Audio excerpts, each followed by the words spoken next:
कोकाटेंच्या replacement बाबत सध्या निर्णय लांबणीवर पडलाय। राष्ट्रवादी काँग्रेसमधील सूत्रांनी ही माहिती दिली आहे। माणिकराव कोकाटे यांच्या जागी मंत्रिपदासाठी कोणाची वर्णी लागणार, पक्षाचे अध्यक्ष अजित पवारच अंतिम निर्णय घेणार आहेत। मात्र आता स्थानिक स्वराज्य संस्थांच्या निवडणुकांची धामधूम सुरू असल्याने रिप्लेसमेंट बाबत कोणताही निर्णय घेतला जाणार नाही।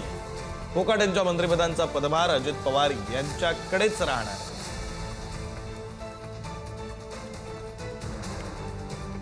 प्रतिनिधी संदीप राजगोळकर आपल्यासोबत जोडले गेलेले आहेत। आपण त्यांच्याशी या संदर्भात बोलूया। संदीप, कुठेतरी धनंजय मुंडेंचं नाव समोर येत होतं, मात्र इतक्यात जर त्यांची ते रिप्लेसमेंट आहेत हे जर ठरवलं तर आणखी कोणीतरी नाराज होऊ शकतं। यामुळे हा सगळा निर्णय झालाय की आत्ता निर्णय घ्यायचा नाही, निवडणुका झाल्यानंतर मग घ्यायचा?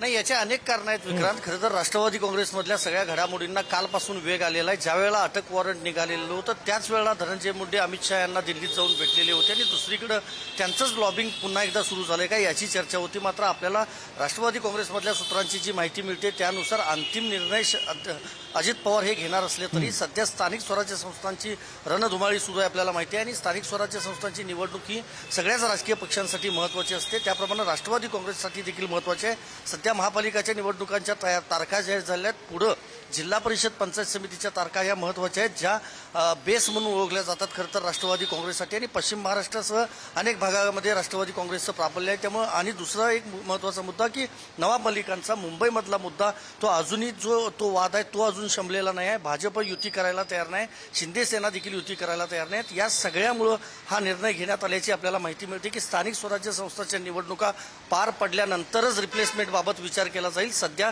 सगळी ही जी खाती आहेत माणिकराव कोकाटे यांची, त्याचा पदभार हा अजित पवार यांच्याकडेच असणार आहे। दुसरं महत्त्वाचं, हायकोर्टात उद्या सुनावणी होणार आहे। उद्या जरी नाही झाली तरी ती पुन्हा लांबणीवर जाईल। मात्र कोर्टाच्या एकंदरीत निर्णयावर देखील माणिकराव कोकाटे यांचं भवितव्य हे अवलंबून असेल। मात्र सध्या तरी त्यांची रिप्लेसमेंट केली जाणार नाही, त्यामुळे ज्यांची कुणाची नावं चर्चेत होती किंवा कुणाची वर्णी लागणार ही जी राजकीय वर्तुळात चर्चा होती त्याला सध्या तरी पूर्ण विराम मिळालेला आहे असं म्हणता येईल विक्रांत। बरं, धन्यवाद संदीप दिलेल्या या सगळ्या सविस्तर माहितीसाठी।